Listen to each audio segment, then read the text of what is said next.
Existem algumas chaves que você ia falar de algumas chaves para unção, é isso? É isso mesmo, pastor. Existem algumas chaves específicas que ativam, que multiplicam, que transbordam a unção de Deus, né? E é exatamente isso que eu quero estar trazendo aqui hoje, sobre essas chaves que eu acredito que, assim como trouxe algo poderoso no meu ministério, vai ativar algo aqui na vida aí dos ouvintes aí que estão acompanhando esse programa. Amém. E são quantas chaves que você pretende falar hoje? Ou não vai revelar quantas chaves? É muitas. Não, eu vou revelar. São 7 chaves. 7 chaves que vão trazer algo poderoso da parte de Deus. Eita glória. Então já vai curtindo aí, meu irmão. Vai curtindo e já vai compartilhando. Você sabe alguém que quer receber a unção de Deus? Compartilhe com esse irmão para ele ser ativado, para ele também receber essa chave poderosa. Então, apóstolo, qual é a primeira chave? Eu fiquei curioso. Bom, primeiramente, pastor, eu quero fazer uma introdução aqui, breve, né? Acerca da unção, né? Se tem um assunto que eu amo falar, é sobre a unção de Deus.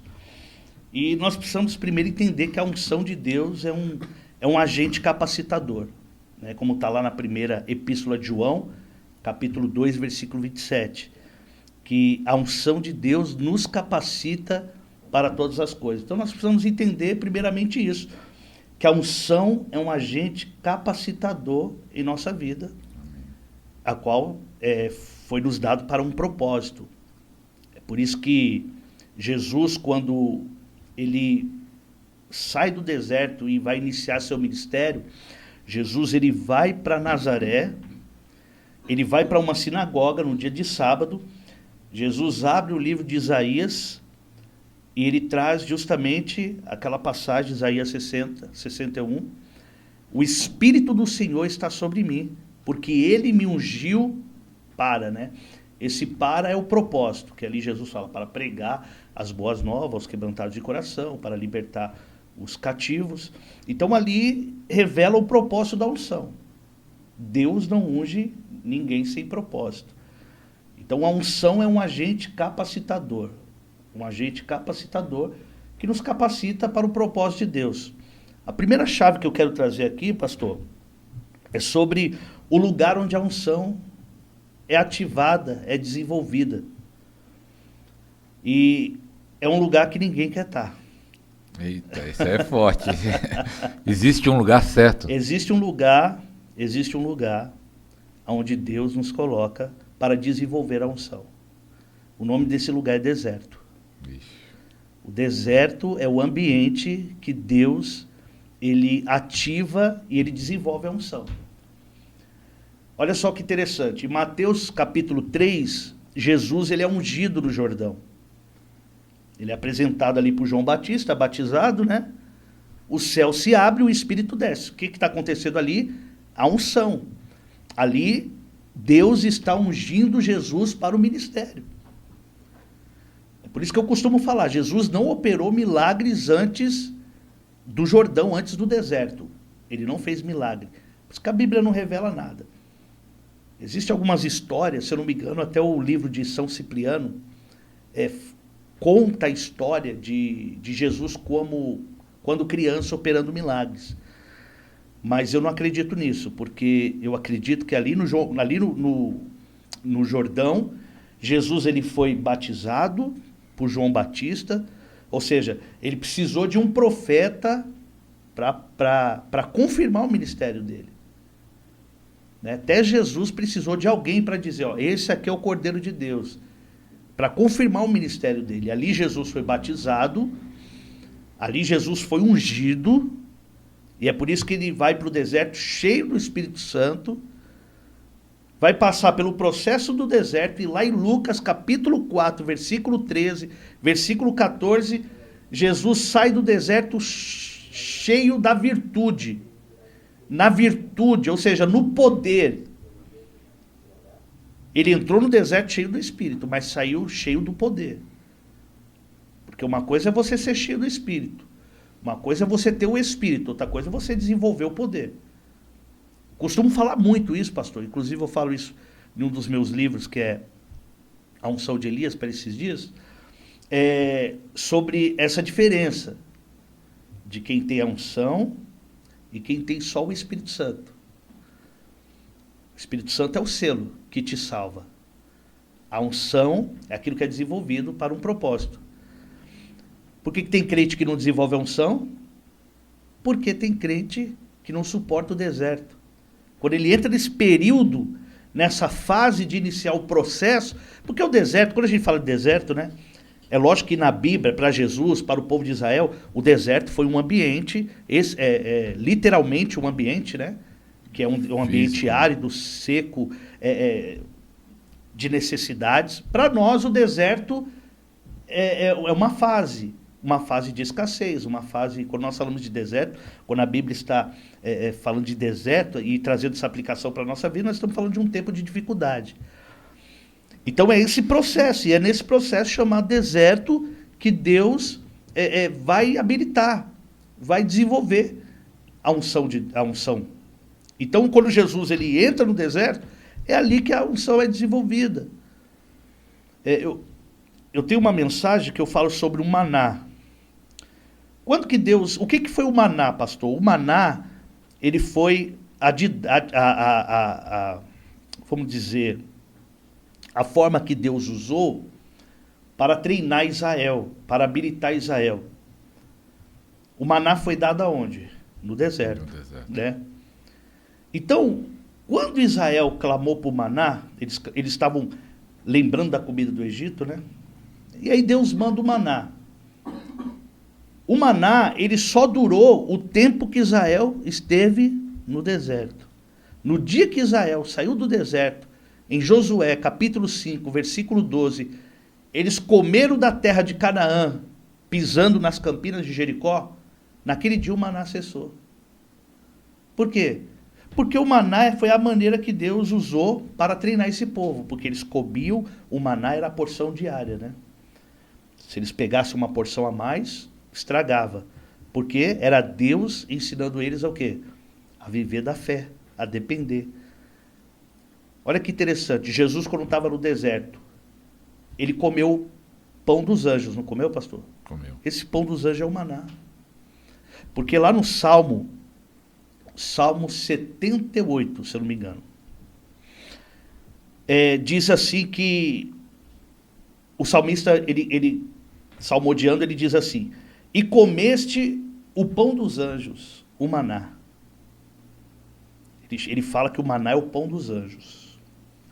Quando Jesus está no deserto, quem serve ele é os anjos. Por quê? Porque no deserto Deus manda maná. Porque você está em tempo de preparação. Então, quem está no deserto está em fase de aprendizado. Quem está no deserto está em fase de aprendizado. Quando Jesus sai do deserto, existe alguma passagem bíblica que Jesus recebeu pão da mão de anjo? Não existe. Não. Ele só recebeu pão no deserto. A Bíblia diz lá em Josué 5:12 que no dia que eles comeram do maná e não tiveram mais maná. Porque o maná é bom, mas não para a vida toda. Porque quem está comendo maná está em fase de aprendizado. Quem está comendo maná está em fase de deserto e está sendo aperfeiçoado, está sendo preparado. Então Jesus, quando sai do deserto, pastor, ele não tem mais pão da mão de anjo. Mas um menino vai colocar 5 pão na mão de Jesus. O que Jesus vai fazer, pastor? Vai multiplicar. Vai multiplicar, porque no deserto eu estou sendo preparado, eu recebo a provisão de Deus. Mas quando eu saio do deserto, eu estou pronto para multiplicar. Forte. Sabe qual é o problema de algumas pessoas? Que a Bíblia diz que quando o povo de Israel comeu do pão da terra de Canaã, no outro dia o maná não veio mais. Então provavelmente alguém se levantou pela manhã no outro dia e foi procurar maná. Agora eu imagino alguém procurando maná e falando: maná não veio. Deus falhou? Poxa, 40 anos Deus não falhou e agora Deus falhou? Mas não é que Deus tinha falhado. É porque já tinha uma nova porta se abrindo. E tem gente, pastor, que já saiu do deserto, mas está com a mentalidade ainda de quem vive no deserto. Quem está esperando o pão cair do céu ainda E não entendeu que já é a fase de multiplicar. Então, às vezes, a unção já foi desenvolvida. Então, o lugar que Deus desenvolve a unção, que Deus os capacita, que Deus os prepara, é no deserto. É nesse lugar onde você vai aprender a depender dele. Onde ele vai te ensinar a ter uma dependência, porque depender do maná, o que foi essa didática que Deus usou para treinar Israel através do maná? Foi justamente o que Jesus falou em Mateus 6, 34.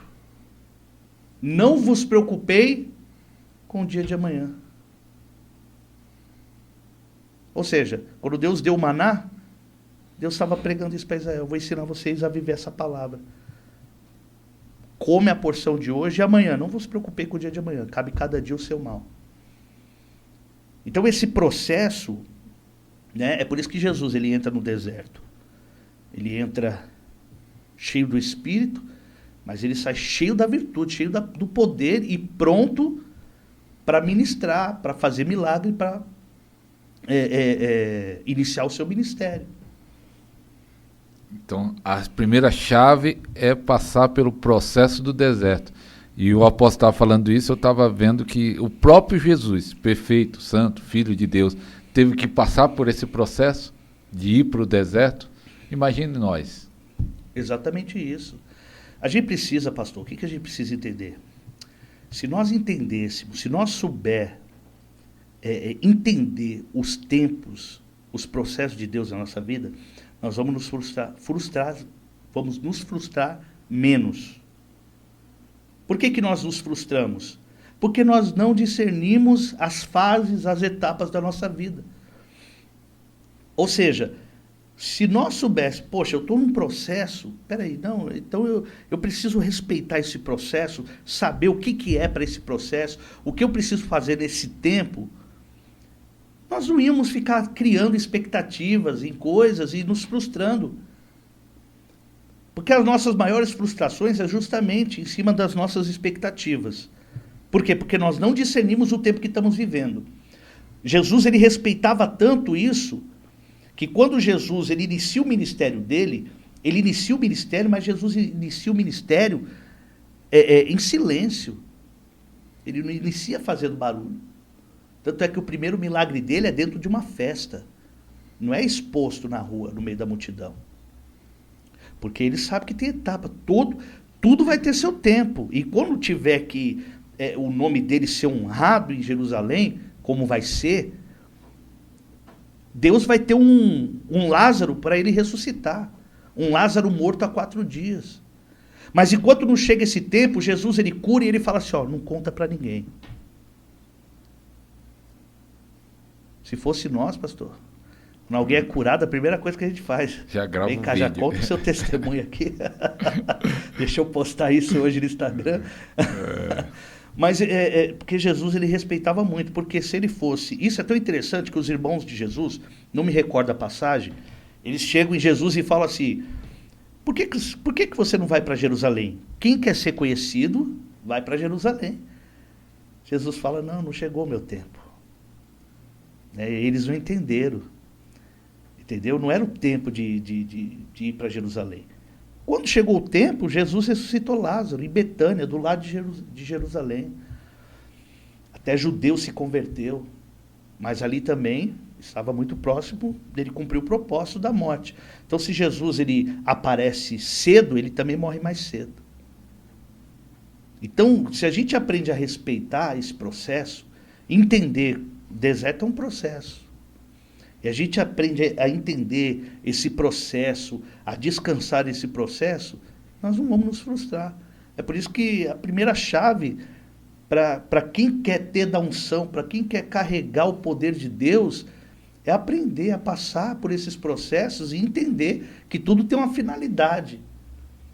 Que Deus não te colocou nessa situação para te matar, pelo contrário, é para te habilitar.